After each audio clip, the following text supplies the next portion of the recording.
Lance Legal de hoje vai falar do esporte de alto rendimento para pessoas com deficiência. Logo depois das Olimpíadas de 2016, o Brasil vai ser sede das Paralimpíadas. E mais que fazer um evento bonito, o Brasil quer resultados. Quer estar entre os 5 melhores países na classificação final. A gente veio até São Paulo para ver o que está sendo feito para tornar essa meta realidade.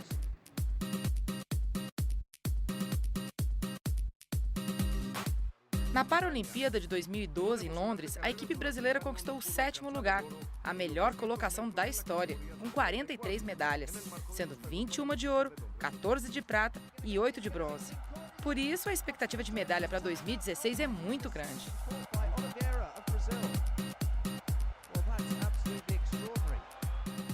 Nosso ponto de partida é aqui no Parque AMB. Quer saber por quê? Vem comigo.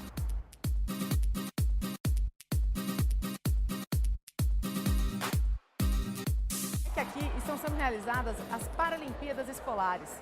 São 1.300 alunos de tudo quanto é parte do país, de 12 a 20 anos, competindo em 10 modalidades. Esse é o maior evento do tipo no mundo e é considerado fundamental para formar os próximos campeões paralímpicos brasileiros. Vamos ver o desempenho dessa moçada?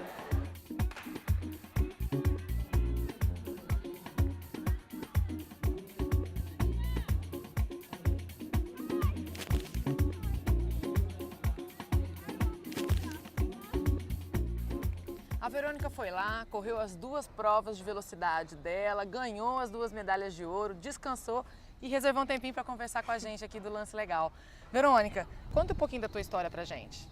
Eu fazia um pouco de judô e atletismo em 2008, 2009. Você tinha quantos anos?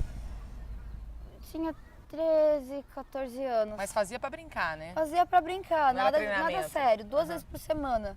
O judô e 2 vezes por semana o atletismo. E eu tive um tumor na cabeça, acho que em novembro de 2008. E pediram para que eu evitasse esportes com muito impacto, então eu tive que sair do judô. E eu fiquei brincando só no atletismo. Mas por causa do tumor eu fiquei um tempo parada. Quando eu voltei, treinei um tempinho de novo e em março de 2011 eu tive um AVC. Tive uma paralisia leve do lado direito do corpo e só voltei a treinar no finalzinho do ano. De 2011? De 2011. Você chegou a ficar com alguma sequela, alguma coisa assim? Eu tinha sequela, eu mancava um pouquinho e tinha um pouco de dificuldade de mexer o braço direito e no início eu tinha dificuldades na fala. Mas a gente não, meus pais, a gente não conseguia ver como uma sequela, porque era algo tão sutil que não conseguia ver. Na corrida não é tão sutil, na corrida é possível ver realmente que eu tenho uma paralisia do lado direito. Leve, mas dá pra ver. E em 2012 uma amiga minha me fez um convite. Vai ter seletiva do SESI, você não quer ir? Eu, vou tentar, né? Vou brincar mais esse ano, ver o que dá. E eu fui, passei raspando assim na equipe olímpica. Entrei como atleta convencional no SESI. E o meu treinador, o Daniel Biscola, ele trabalha tanto com atletas paralímpicos quanto olímpicos. Ele começou a falar que tinha alguma coisa estranha conforme eu corria. Ele falou assim, Verônica, seus movimentos não estão corretos, né? Não estão corretos. Verônica conta que ela e o técnico começaram a pesquisar para saber como encaixar o talento dela no esporte paralímpico. Descobriram que ela poderia se enquadrar na categoria F38, a que tem atletas com paralisia cerebral de grau leve. Eu fui fazer uma classificação, passei como 38. Fiz o regional, bati recorde brasileiro de 100 e 200 salto. Depois fui para o Open, que aqui no Brasil foi minha primeira competição internacional e fiz a classificação internacional. E eles confirmaram que eu era 38, que é paralisia cerebral de grau leve de algum lado do corpo. No meu caso, lado direito, braço e perna. E depois eu fui para veio a carreira meteórica. O nacional, e minha 4ª competição oficial foi o Mundial em Lyon. Eu estreiei fora do país e minha 4ª competição oficial foi o Mundial, que eu realmente não esperava ganhar um ouro nos 200. E ser vice no 100, né? Ser vice no 100. Aconteceu tudo tão rápido que a gente brinca, mais rápido que meus tempos, só a minha carreira. Que foi 6 meses de paratletismo, Eu hoje sou a campeã mundial do 200 e do 100, recordista do 100, 200 e do salto em distância das Américas. Verônica, você tem só 17 anos. Como é que é ser vista como uma grande promessa para 2016? É muito incrível, absurdamente, absolutamente incrível. Mas eu sei que junto disso vem o compromisso e a responsabilidade. E por isso que eu treino muito e estou me esforçando bastante para continuar representando bem o Brasil e continuar melhorando ainda mais minhas marcas. E aí, vamos treinar, né? Treinar bastante, porque 2015 tem Mundial e 2016 tem Paralimpíada. Quero muito uma medalha de ouro nas Paralimpíadas. Se der 3, né? Fazer 3 provas lá, não sabe. Que bom, tomara. Boa sorte pra você, querida. Obrigada. Valeu.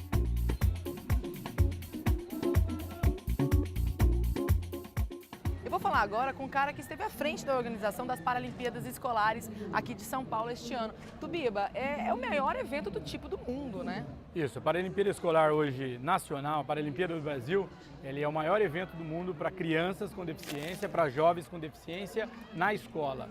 Nenhum país do mundo realiza um evento tão grande, são 10 modalidades, 1.299 atletas nessa competição e a garantia aí de um futuro promissor para o Brasil com revelação de grandes atletas. Para o Comitê Paralímpico Brasileiro é o evento mais importante do nosso calendário.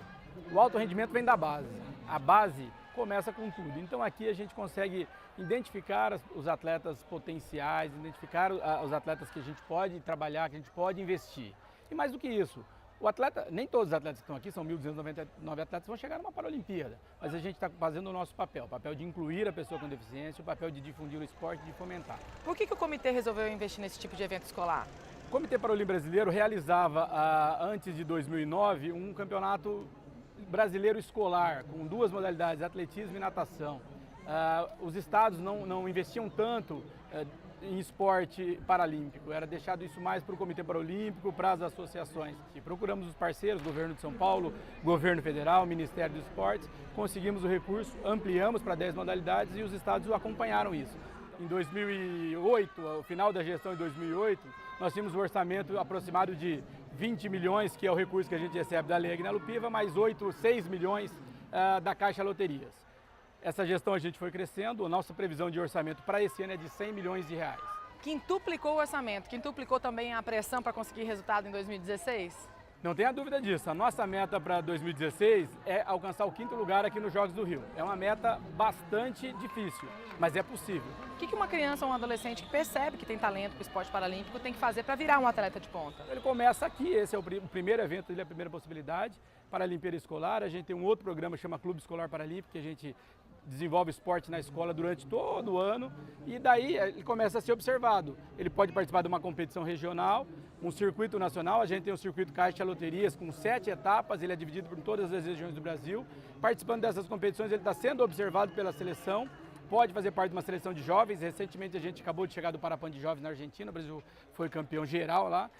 E aí no Parapan de Jovens ele vai crescendo, pode passar para uma seleção principal, já começa a fazer parte dos programas de patrocínio. A Caixa tem um programa de atletas de alto rendimento, São Paulo tem o time São Paulo com programa de bolsas, Rio tem o time Rio com programa de bolsas e a Bolsa do Governo Federal. Então são vários os caminhos e aí ele sabe onde ele inicia, qual é o passo a passo que ele tem que dar e aí depende de cada um. A dedicação, quantas horas de treino, qual é o tipo de treino, qual é o tipo de profissional que trabalha com ele. O diferencial para você chegar, hora que você passou do meio para cima, aí todo mundo precisa ter um algo mais para poder chegar.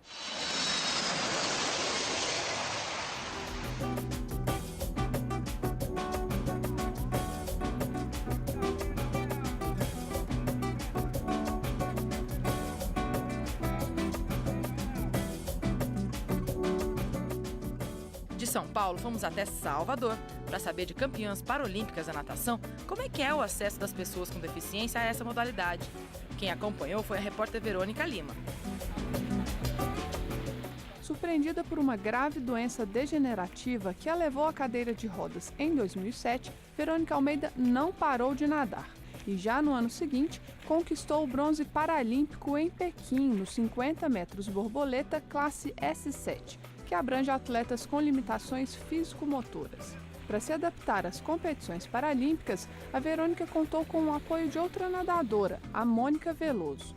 As duas apontam as maiores dificuldades encontradas pelos atletas paralímpicos baianos, que são muito semelhantes às dos colegas dos outros estados.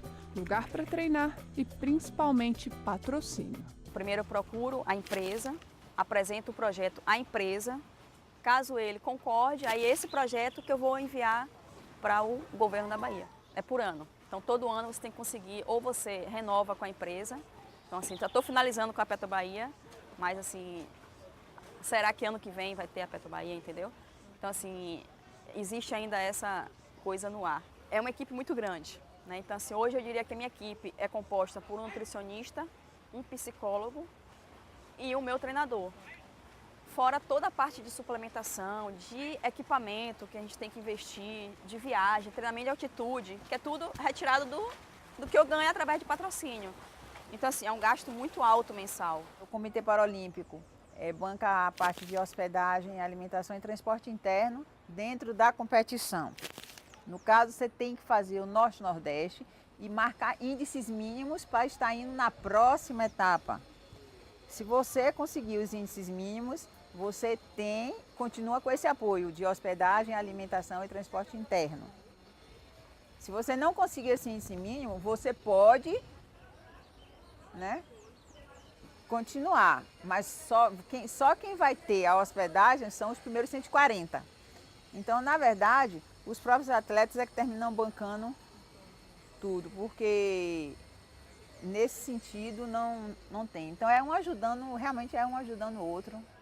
Outra barreira apontada pela nadadora é encontrar técnicos capacitados e capazes de aproveitar o potencial das pessoas com deficiência para o esporte. Meu técnico é meu filho, fez educação física e hoje já treina 5 atletas, já treinou Verônica, já treinou Ronaldo. Então, eu acho que é um ganho da sociedade num todo, né? No meio esportivo também, né? Que vê o atleta portador de deficiência como um produto, né? Nós somos um produto que demos um retorno muito bom, né? Então, é uma questão de boa vontade, né? E querer fazer.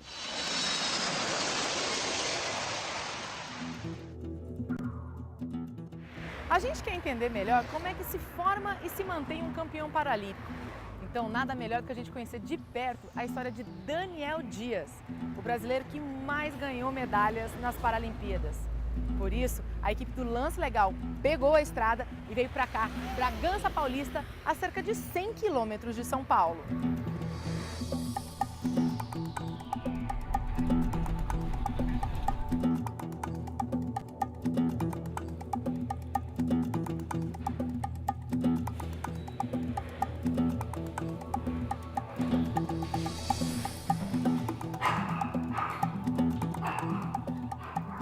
Tudo bem? E aí, tá o nosso campeão, tudo bem? Tudo bem?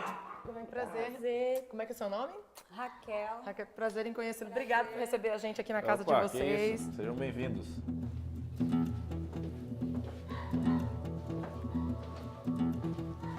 Nossa, o troféu é lindo, hein?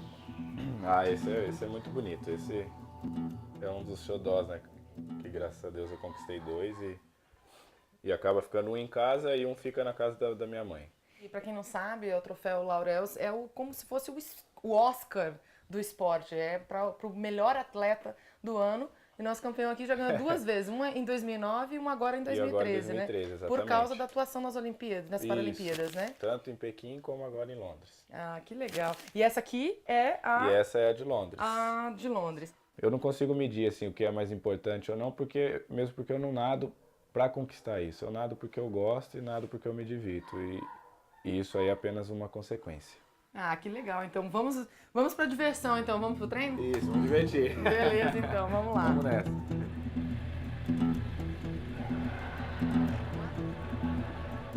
Essa aqui, então, é a piscina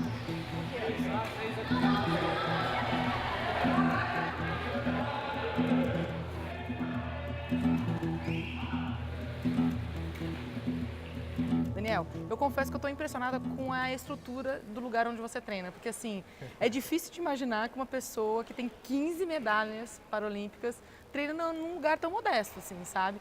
Por que você nunca pensou em sair daqui? Como é que é isso, treinar aqui num ginásio que é municipal, gratuito, aqui em Bragança Paulista? Bom, acho que o que eu tenho é o que eu preciso. Eu preciso de uma piscina e tá aí, não preciso mais que isso. Meu técnico está aqui. Então acho que a gente encontrou um lugar perfeito para nós. Acho que não precisamos mais nada assim. Hoje existe um investimento para o atleta do alto rendimento, do atleta medalhista, e também existe investimento para quem está começando. Quando eu comecei eu não tinha nada, né? Tinha o patrocínio, que eu brinco, era o meu pai que bancava tudo. Hoje essa molecada já está começando com tudo. As Paralimpíadas Escolares, na minha época, não tinha isso. Então eu tinha que dar resultado num brasileiro, eles não têm essa pressão toda. Então eu acho que é algo que isso está evoluindo e veio agregar no esporte, que é algo que nós estávamos precisando. O que o Brasil tem a ganhar com a vinda da Paralimpíada para cá em 2016? Eu acho que tem muito a ganhar, não só o esporte paralímpico, como o esporte em geral no Brasil. Algo que a gente queria muito era investimento, hoje o investimento acontece. Algo que a gente precisava é um investimento na base, né? na molecada que está começando, nessa criançada, para a gente achar novos talentos, também está acontecendo. Então eu vejo que no esporte paralímpico nós estamos no caminho certo. E eu acho que daqui uns 8 anos o Brasil pode, sem dúvida, estar entre o primeiro e o segundo ali, com toda certeza. Gente, esse é o Marcão, o treinador da Seleção Paralímpica de Natação. Também é o treinador do Daniel Dias desde 2006. Já falaram pra gente até de companheiros de equipe de seleção brasileira. Pô, você nada em piscina de 25, você tem que treinar em piscina de 50. Mas aqui o Daniel cresceu. E aqui o Daniel ganhou todas as provas, bateu todos os recordes mundiais. Para que eu vou mexer? O cara tem a família aqui, tem a raiz dele aqui em Bragança, tem a cidade próxima dele, que é Camanducaia, tem os pais, ele é muito família. 9 medalhas em Pequim, você esperava tudo aquilo?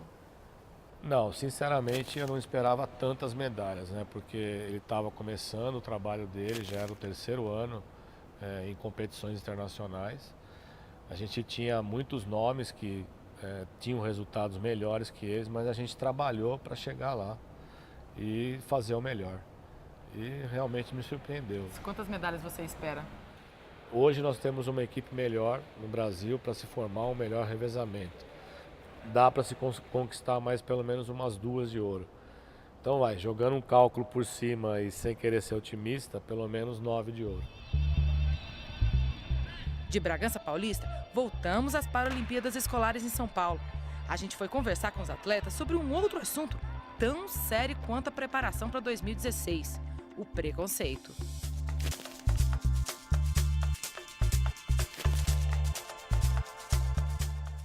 Medalhista olímpico, que são 4 medalhas de ouro em Pequim e Londres. Não é para muita gente, não. A gente vai conversar com ele agora, tudo bem, Tiseu? Tudo bem. E conta pra mim como é que você foi parar na bocha. Pra começar, você conhecia, você sabia o que era bocha?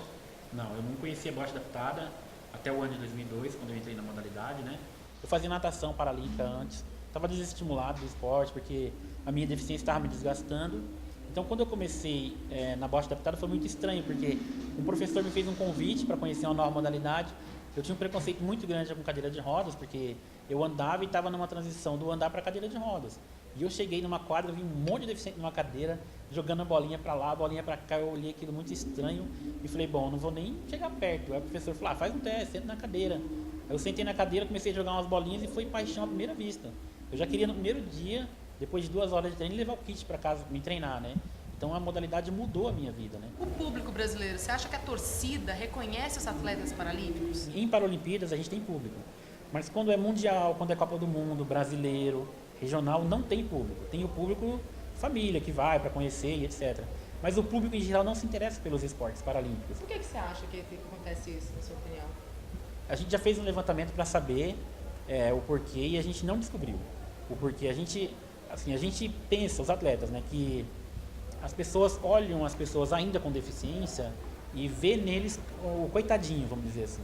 Eles não sabem que ali tem um atleta paralímpico e que é um atleta como outro qualquer. Dirceu lembra da importância do esporte para que a pessoa com deficiência possa ter qualidade de vida. E a ferramenta mais importante para tirar os deficientes dentro de casa é o esporte, porque o esporte reintegra ele à sociedade e transforma a vida dele, porque ele só ficava em casa. De repente ele começa a fazer uma modalidade esportiva, ele viaja para um outro estado. Quando ele menos percebe, ele está na seleção indo para um outro país. Então a vida dele mudou e foi transformada, né? O que seria da sua vida sem o esporte? Eu estaria hoje, com certeza, dentro de casa e provavelmente eu acho que não estaria nem vivo hoje, né? Porque eu tenho uma doença degenerativa chamada distrofia muscular de cinturas.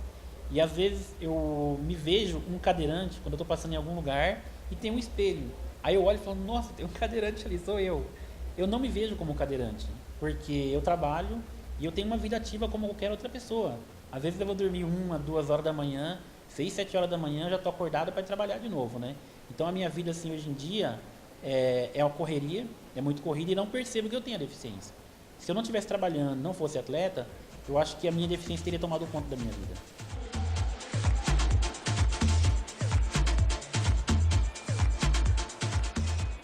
André Brasil, 7 medalhas de ouro, 3 medalhas de prata nas Paralimpíadas. No seu caso, você já começou atleta paralímpico ou você chegou a migrar de categoria? Como é que foi o começo? Eu lembro que no colégio eu queria esconder, eu sempre andava de calça, eu nunca estava de short, de bermuda. Na aula de educação física o professor falava que era melhor fazer um trabalhinho na biblioteca do que fazer a aula. E quando eu vi na televisão outros atletas com deficiências similares que a minha, eu falei, nossa, olha quanto tempo que eu perdi da minha vida. André diz que, assim como no caso do esporte tradicional, a formação dos paralímpicos depende de tempo e paciência na espera pelos resultados. E que vê dias melhores para o esporte brasileiro. O Brasil ainda é um país muito mediatista, ele sempre quer as coisas rápidas. E um atleta demora um pouco de tempo. Se eu te falar, são 20 anos já quase de dedicação ao esporte, para que realmente eu pudesse, depois de 15 anos, talvez 14 anos, ter os resultados que eu tive. Então, talvez hoje o caminho seja um pouco diferente. Hoje a gente tem investimentos maiores, hoje a gente tem patrocinadores, hoje a gente tem credibilidade. Só que a gente precisa aumentar a nossa credibilidade e a gente precisa fazer com que os investimentos cheguem onde tem que chegar. Então, hoje, a gente vê sim um crescimento, mas quando eu sou comparado, e isso eu não faço comparação, porque o futebol, infelizmente, desculpa até da forma que eu coloco, mas infelizmente somos o país do futebol. Talvez um dia, não sei se vivo, eu ainda vou ver que o Brasil é o país da natação, o Brasil é o país do esporte paralímpico, o Brasil é o país de outras modalidades.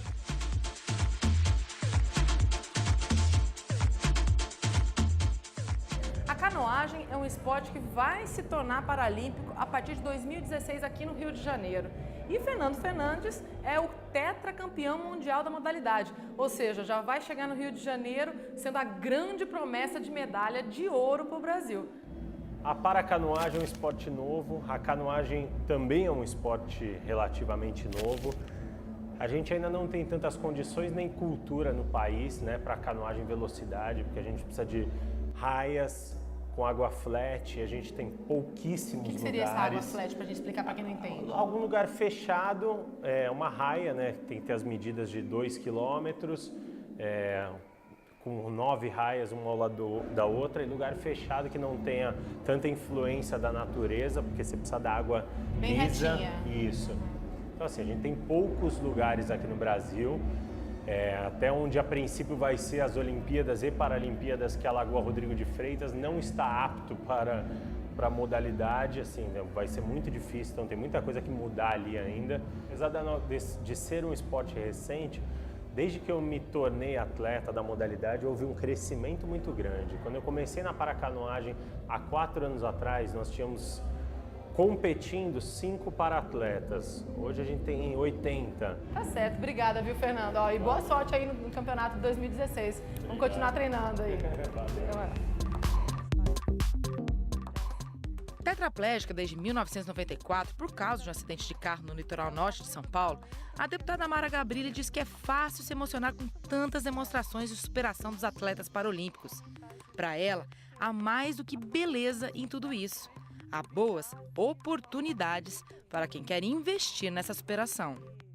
O Brasil já formou um nome mundial no esporte paralímpico, então acho que precisa de investimento e acho que assim, até a iniciativa privada precisa começar a olhar com um pouco mais de perspicácia de marketing até, porque os Jogos Paralímpicos, além de tudo que um jogo olímpico traz, ele traz um agregado de emoção que é indescritível e que não tem outras situações, né? Porque são situações que acabam emocionando muito, não assim de forma piegas, porque o cara tem deficiência, mas assim, é um atleta como qualquer outro, mas que mata um leão por hora para conseguir praticar o próprio esporte.